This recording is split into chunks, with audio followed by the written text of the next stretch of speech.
mentalist. A mentalist, I mean by that, I found ways to combine my 5 senses and those of my audiences to create the illusion of having a sixth sense.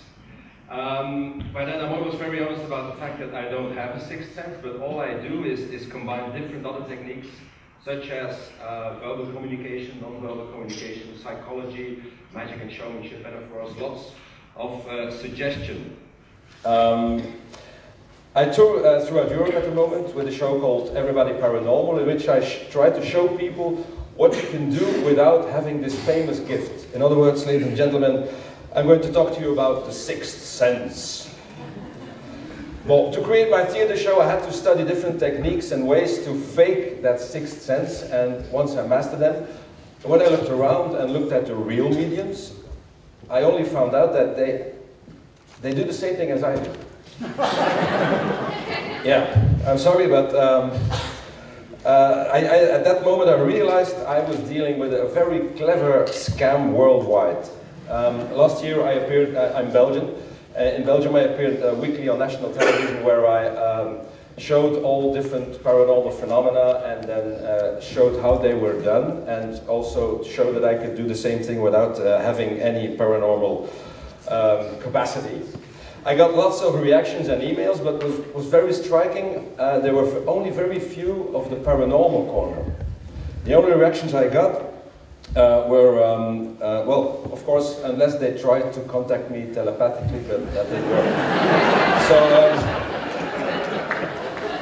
one guy said in a tabloid, you know, this Gili guy, he says he doesn't have one, but I know for sure he has a sixth sense. And by attacking us, he only wants to wipe out the competition and put all the money in his pocket. And this brings us to the key word of the whole paranormal business: money. Don't get me wrong, it's a multi-billion-dollar business, the paranormal business. For some strange reason, it's very hard to talk about the paranormal circus without talking about money. Billions of euros are spent worldwide on readings, seances, books, masterclasses to develop your sixth sense, etc. And 4 or 5 years ago, when I visited those paranormal fairs, there were usually more booths than there were visitors. But now, thanks to TV shows with frauds like Char and Derek Ogilvy, it says the Zintuig, kind of idol show for mediums, and of course Psychic Investigators, which is known here as Plaatsdelict. Now those crowds, those fairs are crowded. Dozens of people waiting in line to get to a medium and hand over their money. And millions of people really believe in paranormal things, which is very strange if you know that there has never been a paranormal phenomenon under scientifically controlled conditions. Mediums all over the world do all kinds of strange things, but if they have to do them in a controlled environment, every single time they fail. All of them. In the US, the James Randi Foundation offers a $1 million. In Belgium, we have a more modest price, which is the Sisyphus price, is 10,000 euros. But all you need to do to get that money as a medium is come and do what you say yourself you can do, but this time under controlled conditions. And guess what? The money has been there for 30 years. Most mediums don't even want to take the challenge. They say, I know what I can do. I don't have to convince the non-believers. I know what I'm capable of, and I don't want to do the test. Those who came, all of them failed. Now, why would that be? For me, the most obvious reason is that those people don't really can do what they think or pretend they can do. They don't have a real sixth sense, a gift, or whatever you'd like to call it. And in a controlled environment, it's very difficult or impossible to cheat yourself or cheat the others. And this is, of course, the skeptic's way of view. If you listen to mediums, you get a different story. What's very striking is the fact that it's never their fault. It's always somebody or something else when they fail. And an excuse you'll usually hear in this test are created to make them fail, which is an absolute lie, because everybody who wants to take the test has to say what he's capable of, what his gift is, and how he thinks he can prove it. He or she thinks he can prove it. Both parties, before the test, agree on the procedures, what's to be proven, how it will be done, and what the score is to talk about a positive, successful test. They both sign the agreement beforehand Afterwards, it's always, yeah, but it's the test that was made to make fail. Another reason for failure was a very funny one, I think, was the presence of too many spirit guides. For those who don't know, a spirit guide is a person between this world and the other world. And without a spirit guide, you cannot communicate with the dead. To quote James Randi, he says, like, it's not hard to talk to the dead. The hard part is to make them respond.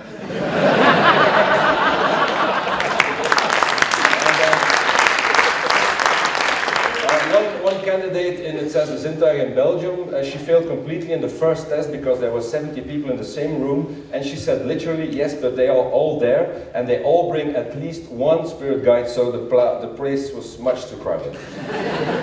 And the third reason, often heard, is that the spirits don't want to cooperate for some strange reason.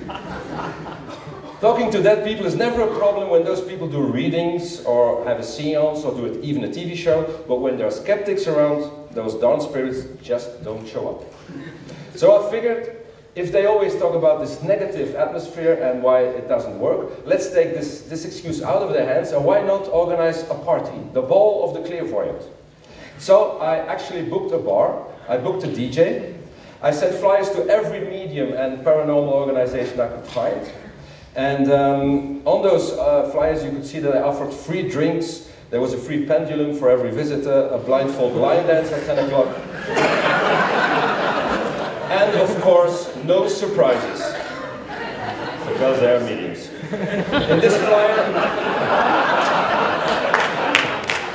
In this flyer you could find all the information except for two details, the place and the date.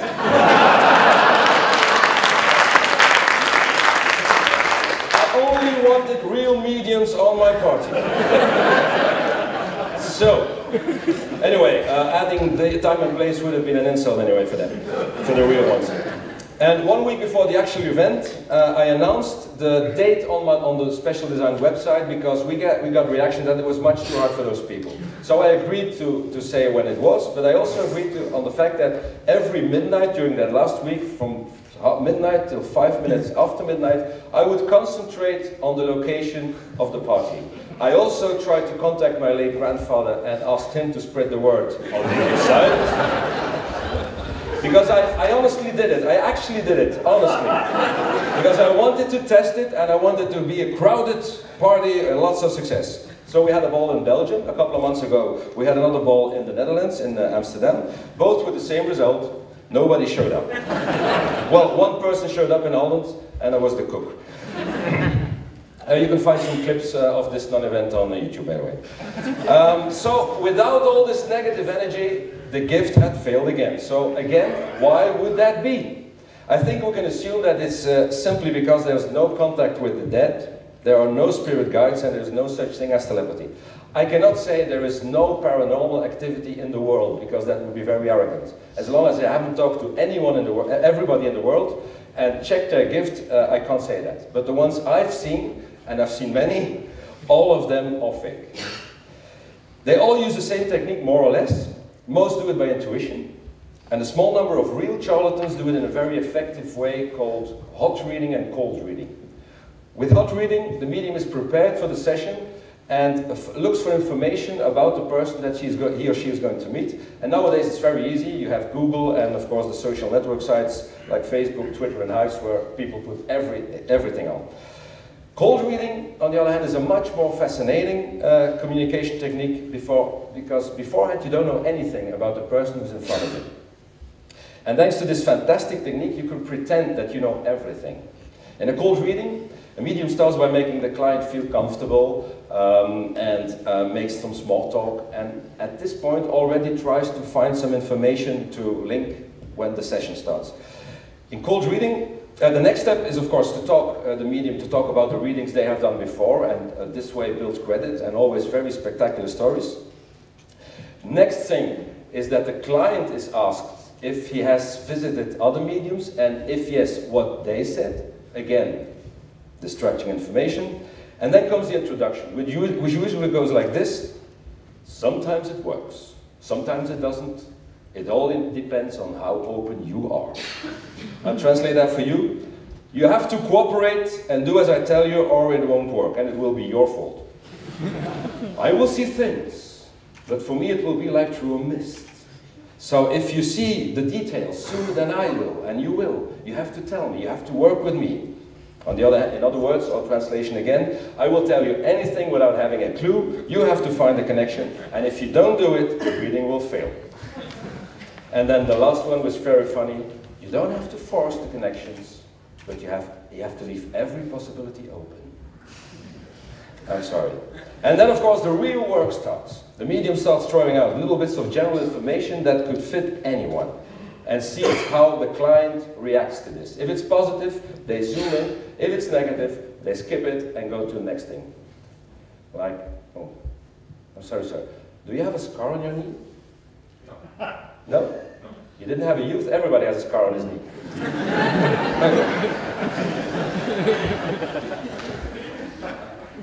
Didn't someone in your family of a very high age recently die?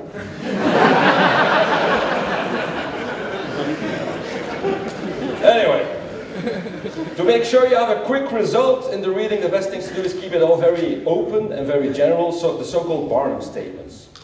For instance, sir, you look like someone who knows how he lives, where he's going. You look like you have your direction to go and nobody can stop you. You have your own opinion, but you can discuss. If somebody wants to convince you about something else, you want to listen to his arguments, and if they're better than yours, you can change your point of view.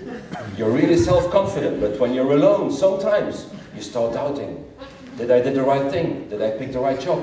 What had happened? Now, I think 90% of the people in here can find themselves in it. We all seem to worry about the same things in life.